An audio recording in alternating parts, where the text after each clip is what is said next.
অন্তত 10টি পারমাণবিক বোমা তৈরির মতো উচ্চমাত্রায় সমৃদ্ধ ইউরেনিয়াম এখন ইরানের হাতে, এমনই বিস্ফোরক দাবি করেছে জাতিসংঘের পরমাণু পর্যবেক্ষক সংস্থা IAEA। আর সেটা জানার পর যুক্তরাষ্ট্র নতুন করে নড়ে চড়ে বসেছে। খানিকটা নত হয়ে হলেও তেহরানের সাথে চুক্তি করতে নতুন প্রস্তাব পাঠিয়েছে ওয়াশিংটন। রিপোর্ট অনুযায়ী তেহরানের কাছে মজুদ রয়েছে 400 কেজির বেশি 60% মাত্রায় সমৃদ্ধ ইউরেনিয়াম, যা অস্ত্র তৈরির জন্য প্রয়োজনীয় 90% মাত্রার খুব কাছাকাছি, যা দিয়ে অন্তত 10টি পারমাণবিক বোমা তৈরি করা সম্ভব। আর ইরান নাকি সেটা শুরুও করে দিয়েছে, এমন দাবি যুক্তরাষ্ট্রের গোয়েন্দাদের। এই তথ্য সামনে আসতেই যেন এক প্রকার আতঙ্কেই সুর নরম করেছে যুক্তরাষ্ট্র। দীর্ঘদিন চাপ, নিষেধাজ্ঞা আর সামরিক হুঁশিয়ারির পর এবার নিজেরাই এক প্রকার বার্তা পাঠিয়েছে ইরানকে।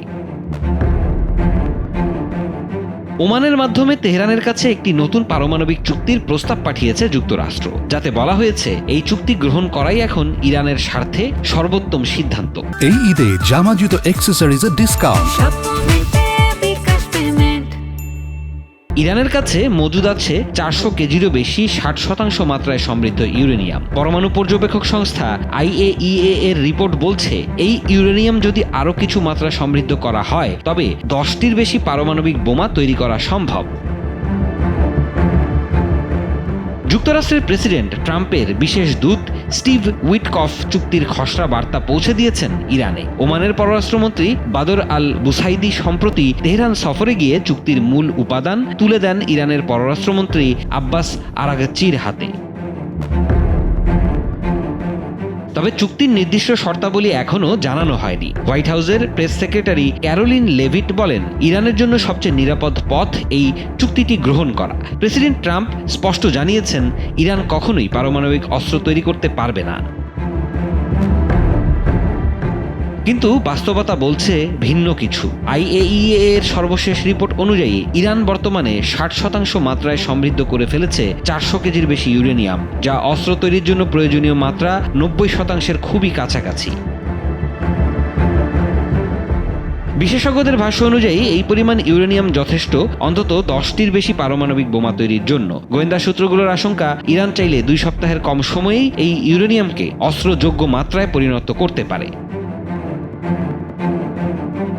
ওয়াশিংটন ধারণা করছে এরই মাঝে ইরান সেটা শুরু করেছে, অথবা পরবর্তী ধাপেই ইরান পারমাণবিক অস্ত্র তৈরির কাজ শুরু করতে পারে, যদি না কূটনৈতিকভাবে সেটি রোধ করা যায়। ফলে চুক্তির মাধ্যমে ইরানকে নিয়ন্ত্রণে আনতে চাচ্ছে যুক্তরাষ্ট্র।